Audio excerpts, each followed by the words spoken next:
पिंपरी चिंचवाड़ में इस वक्त एक बड़ी खबर आ रही है। कांटे की टक्कर साफ तौर पर दिखाई दे रही है। भारतीय जनता पार्टी 12 सीटों पर और पवार गुट जो है वो 12 सीटों पर दिखाई पड़ रहा है। बीजेपी और पवार परिवार में सीधी टक्कर साफ तौर पर यहां पर दिखाई दे रही है। तो नवीन बाबू, अभी आपके लिए थोड़ी बेहतर खबर है ये, चाहे वो सरकार हो कि विपक्ष हो, आप कह रहे थे ना दोनों जगह हमारा पावर चलेगा। यहां तो कांटे की टक्कर इस वक्त दिख रही है, नहीं कह सकते कौन जीतेगा बाजी। रोविका जी, अभी आप कांग्रेस के प्रवक्ता को सुन रहे थे। हाँ। जो बात हमने ओपनली कहा, प्रवक्ता ने स्वीकार किया चीज को। अरे विपक्ष में रोविका जी कोई बचा ही नहीं है, कोई ऐसा कैंडिडेट नहीं है जो आगे बढ़कर हारने के लिए तैयार हो।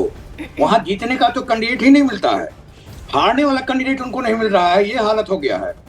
महायुति बहुत अच्छी स्थिति में आएगी, ना सिर्फ बीएमसी में, सब जगह महायुति की पकड़ बहुत अच्छी हो गई है। जनता उस पर विश्वास करती है। और रहा रुकी एक मिनट, नहीं, एक सेकंड, पिंपरी चिंचवाड़ की बात कीजिए ना। वहां महायुति कहाँ है? वहां तो महाटूटी है, वहां महायुति नहीं है। नहीं, वो सारी चीजें हैं। हम रणनीति के तहत आगे बढ़ रहे हैं। आप रिजल्ट देखेंगे, क्या थाने का रिजल्ट आपको स्पष्ट नहीं हुआ?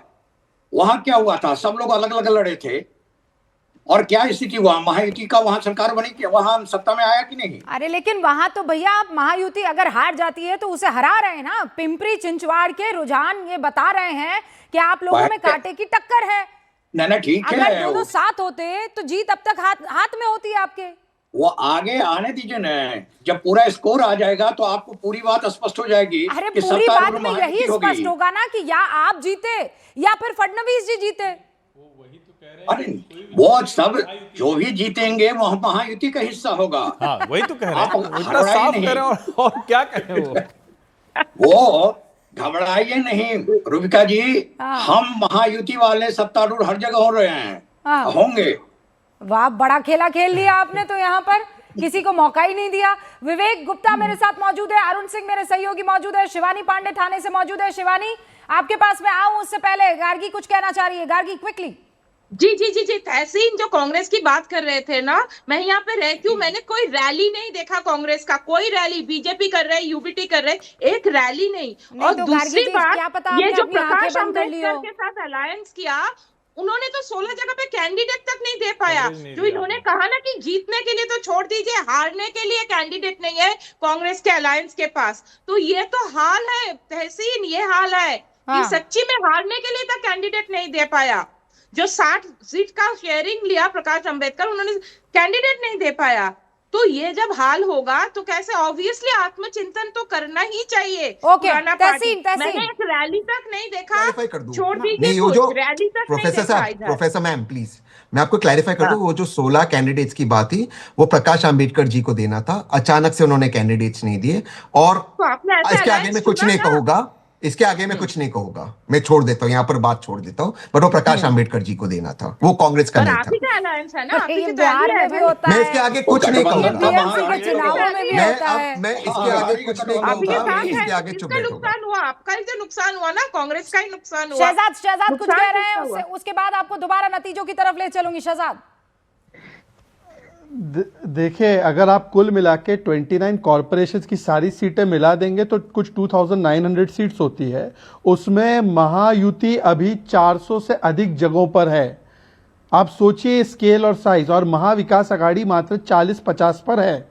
तो ये स्केल और साइज है। केवल मुंबई, हम लोग मुंबई पर ज्यादा फोकस करते हैं, बात सही है, पर मुंबई के अलावा मालेगांव भी है, धुले भी है, पुणे भी है, नागपुर भी है। यहाँ सभी जगहों पर महायुति का परचम ही लहरा रहा है। और चाहे जो जितनी भी कोशिश कर ले, महायुति में हम तीनों साथ में हैं। एकदम नहीं, लेकिन ये वहां पे पिंपरी चिंचवाड़ में तो नहीं दिख रहा है ना। एक साथ आ जाएंगे उसके बाद। पिंपरी चिंचवाड़ में मेरी भी पार्टी बड़ी है, मैं बताता हूँ। पिंपरी चिंचवाड़ में महाराष्ट्र गजब हो गया, हर कोई कह रहा है सब एक साथ आ जाएंगे। आप सोचते रहिए कौन किसके खिलाफ लड़ रहा था। नहीं रूबिका जी, मैं आपको समझाता हूँ। पिंपरी चिंचवड़ में हमारी पार्टी बहुत बड़ी पार्टी है और शरद पवार, ये एनसीपी अजीत पवार भी बड़ी पार्टी है। अब अगर हम लोग साथ में अलायंस करते तो हमारे कार्यकर्ता उनके कार्यकर्ता नाराज होके उद्धव सेना में चले जाते। भाई हम इतने पागल तो है नहीं, तो उन्होंने भी अपना लड़ा, हमने भी अपना लड़ा। आप इतने पागल नहीं, तो जनता को पागल बना दो। आप इतने पागल नहीं बनो तो जनता को पागल बना दो। नहीं, उद्धव ठाकरे जी को हम अपने नेता नहीं देने वाले, उद्धव ठाकरे जी को हम अपने नेता नहीं देने वाले, ये मत, इस बुलावे मत रहिए। हाँ, उद्धव ठाकरे को हम नेता नहीं देंगे, लेकिन हम बाकी सारे गठजोड़ इधर उधर के कर लेंगे। ये महाराष्ट्र की राजनीति इस तरह से खराब हुई है, और ये आज से नहीं, बीजेपी के प्रवक्ता बताएंगे कि 2008 से जब अजीत पवार जी ने, वो तब तो एनसीपी एक था, तोड़ा और पूरे पैटर्न बनाया, तोड़ा नहीं, ऑफिशियली नहीं तोड़ा, और बीजेपी और शिवसेना के साथ कांग्रेस को बाहर रखने के लिए सत्ता बनाई। तब कांग्रेस केंद्र और महाराष्ट्र में थी, ये तब से हुआ है। अगर आप पीसीएमसी की बात करते हो, पीएमसी की बात करते हो, जो पुणे की है, आप सब कैंडिडेट्स देख लेना, सारे कैंडिडेट्स रिलेटेड है। आपको एक फनी चीज बता दूं, हमारे पुणे के अंदर एक विधायक है, वो एनसीपी के, उनका बेटा बीजेपी का कॉर्पोरेटर का उम्मीदवार, उनकी बहू बीजेपी के। ये सब, ये पीसीएमसी में ना बीजेपी है ना अजीत पवार जी, जो सब मिले हुए, सबका साथ सबका विकास। अरे यहाँ मैं पूरी स्क्रीन बताइए, यहाँ भी दो मिले हुए हैं जी। The Poonawalla brothers are sitting. अब मुझे बताइए मैं कहाँ, अरे कैसे क्या? नहीं, कोई मिला हुआ नहीं है। कांग्रेस को मेरे को आगे लाना है, ये बीजेपी को हराना जरूरी है। यही लीडर ना, कांग्रेस को ये फाइट है यहाँ मेरा पर साफ तौर पर। गुलाब जी भी यहाँ पर मौजूद है। कांग्रेस का गुलाब लीडरशिप जी, दीजिए। इस बार शिंदे जी भी लेकिन- बहुत लेकिन ज्यादा वोकल नहीं रहे हैं। इस बार बड़ा रोचक है कि सब मिल गए हैं। देखिए, दोनों भाई मिल गए, चाचा भतीजे मिल गए, और भाजपा में तो सब मिले हुए हैं जी। अरविंद जी कहते ही थे सब मिले हुए हैं जी। गुलाब जी आप अकेले रह गए हैं बस, शिंदे जी। बिल्कुल रुकिया जी, हम कहाँ अकेले रह गए? साथ अभी हमारे गठबंधन धर्म के निभाने वाले हमारे मित्रगण महायुति कह रहे हैं, आपको नहीं समझ में आ रहा है कि हम अकेले हैं, हमको अकेले करके बात कर रहे हैं क्या वो लोग?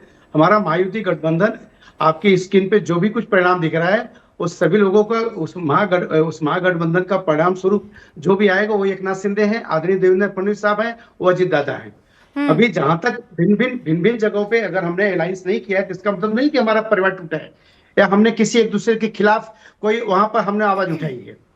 ठीक है, यदा अगर स्थानिक लेवल पे कोई परिस्थितियां बनी है, तो आप लोगों के लिए कुछ मसाला चाहिए कि नहीं मसाला चाहिए, कुछ कहने के लिए, सुनने के लिए? गजब बात होगी सर। आप लोग लड़ेंगे, आप लोग भिड़ेंगे। अब आप चाहते हैं कि रूबिका लियाकत, न्यूज 18 इंडिया आंख बंद कर ले। आप लोग साथ जाए तो आंख बंद कर ले, आप लोग अलग जाए तो आंख बंद कर ले, आप लोग किसी और को साथ में ले आए तो आंख बंद कर ले। अब आप अगर मसाला देंगे तो हम क्यों नहीं लेंगे? क्यों नहीं लेंगे? गुलाब जी, आपसे एक प्रश्न है मेरा। रुका जी, आप लोग अच्छा, आप लोग सब आपस में बात करें। इस बीच एक बड़ी खबर बता देना चाहती हूँ। बड़ी खबर आ रही है। बड़ी खबर इस बात को लेकर है कि ठाणे नगर निगम के रुझानों में 6 सीटों पर भारतीय जनता पार्टी आगे चल रही है। 6 सीटों पर, छत्रपति संभाजी नगर के रुझानों में 8 सीटों पर भारतीय जनता पार्टी आगे चल रही है। छत्रपति संभाजी नगर के रुझानों में 4 सीटें ऐसी बताई जा रही है जो कि जहां पर भारतीय जनता पार्टी जो है वो AIMIM से पीछे चलती हुई दिखाई दे रही है। ये इस वक्त के रुझान, बड़ी खबरें हैं जिस पर आपको नजर बनाए रखनी चाहिए। लेकिन कुल मिलाकर जिस तरफ एग्जिट पोल इशारा कर रहे थे, उसी तरफ जाती हुई चीजें दिख रही है। लेकिन संभाजी नगर में AIMIM बेहतर प्रदर्शन करती हुई दिखाई दे रही है। तहसीन पूनावाला, इसका मतलब आप समझ रहे हैं, वो जो कोर वोटर कभी कांग्रेस का हुआ करता था, वो शिफ्ट होता चला जा रहा है असद ओवैसी की तरफ,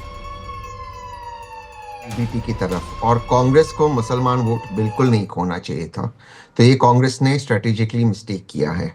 ये तो मैं 2019 से कह रहा हूँ।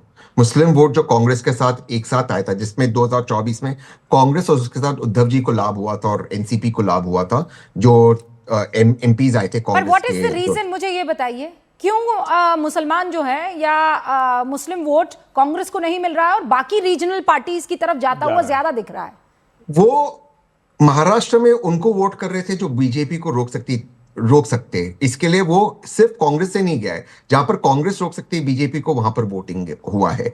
प्रॉब्लम इसके अंदर ये है कि बहुत फर्म होना चाहिए था, और कांग्रेस को अगर और लड़ती तो मुसलमान वोट रहता, क्योंकि ये कोर वोट है। मुसलमान और ओबीसी और तो इसका एससी मतलब वोट एक बात कांग्रेस ये का समझ कोर में वोट है महाराष्ट्र एक में। बात ये समझ में आ रही है कि जो मुस्लिम वोटर है उसको इस बात का यकीन है कि कांग्रेस जो है वो बीजेपी को नहीं हरा सकती है। कुछ और एरियाज में। इसीलिए नहीं, कुछ एरियाज में कहाँ, मतलब कहाँ बीजेपी कांग्रेस जैसे को मेरे बहुत जैसे भयंकर मेरा तौर पर वार्ड वोट है, मिला है। जैसे मेरा वार्ड है जहां पर मैंने वोट किया, वह कांग्रेस स्वीप करेगी, क्योंकि मैंने समीकरण बनाया था, तो कांग्रेस स्वीप अरे वो करेगी तो वहां पे आपने शिवसेना बनाया था ना प्रभु। हाँ, बट तो वहां पे कांग्रेस जीतेगी, वहां पे स्प्लिट नहीं होगा ना वोट। तो वैसे तो कांग्रेस को करना चाहिए था पूरे महाराष्ट्र के अंदर, तो ये स्ट्रेटेजी आपको करना चाहिए था। मेरे वहां सारे कांग्रेस के वोट कॉर्पोरेटर्स जीतेंगे, हमने खड़ा ही नहीं होने दिया किसी और को। वी विल सी, बहुत कंप्लेन हुए मेरी, हर्षवर्धन जी, बहुत कंप्लेन हुई मेरी, लेकिन चारों जो कॉर्पोरेटर मेरे वार्ड में जीतेंगे, कांग्रेस ही जीतेगी। ऑल राइट, हमने आने ही नहीं दिया, उनको घुसने ही नहीं दिया। नागपुर से बस आपको जानकारी दे दूं, 27 सीटों पर भारतीय जनता पार्टी आगे चल रही है। थाने में 22 सीटों पर बीजेपी आगे चल रही है। शिंदे शिवसेना भी इसमें अपना योगदान देते हुए नजर आ रही है। लेकिन पुणे में भी बीजेपी इस वक्त आगे चल रही है। एनसीपी 2 पर है और भारतीय जनता पार्टी 5 पर आगे चल रही है।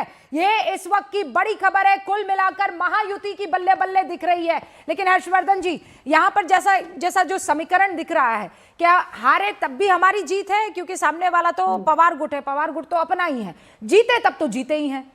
नहीं देखिए, पवार साहब तो वैसे भी सब जिसको कहते हैं कि सब मिले हुए जी का सबसे सर्वश्रेष्ठ उदाहरण है पवार परिवार। वो तो अद्भुत परिवार है और उनकी तो राजनीति क्या है ईश्वर ही जाने। लेकिन अब मुझे लगता है कि अब शरद पवार पूरी तरह से, एक तरह से कहें कि राजनीतिक अवसान की तरफ है। अजीत पवार पार्टी चला रहे हैं, शरद पवार और सुप्रिया सुले अब उसका हिस्सा हो जाएंगे। मुझे ये भी लगता है कि वो पूरी तरह से, मतलब एनडीए में कैसे शामिल होंगे, कुछ तरीका वो निकालेंगे, लेकिन वो आ ही जाएंगे।